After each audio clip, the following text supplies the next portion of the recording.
国际新闻来关心，诺基亚高阶将领基里洛夫17日莫斯科被崩死。根据 BBC 的报道，乌克兰这边有消息人士表示，基里洛夫就是因这届行动的目标。也那诺基亚是批评这是恐怖主义行为。美国有出面驳回讲，美国无干涉这届行动。 亲乌克兰人士放出这段影片，会当看到俄罗斯的高阶将领基里洛夫甲伊的助理行出大门时阵，伫咧突然间的爆炸现场死亡。基里洛夫是俄冲突以来伫俄罗斯被暗杀的上高级军事官员。Не знаем. Это там вот здесь. А так здесь все открыто.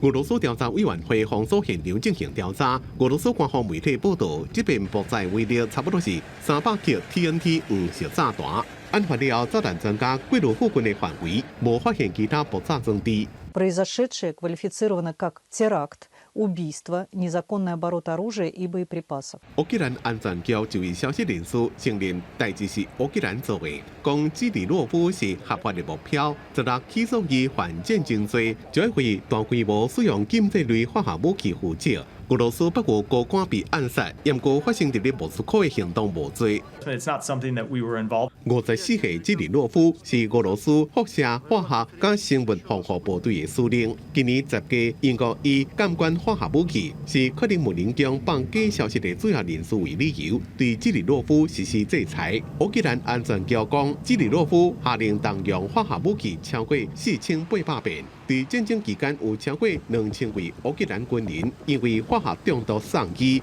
而且有几多个人死亡。对此，莫斯科方面否认，颠倒指控相关讲法无根据。进前，美国也八讲，俄罗斯用化学武器摕到对乌克兰战场的优势。公司新闻吴文玲编写。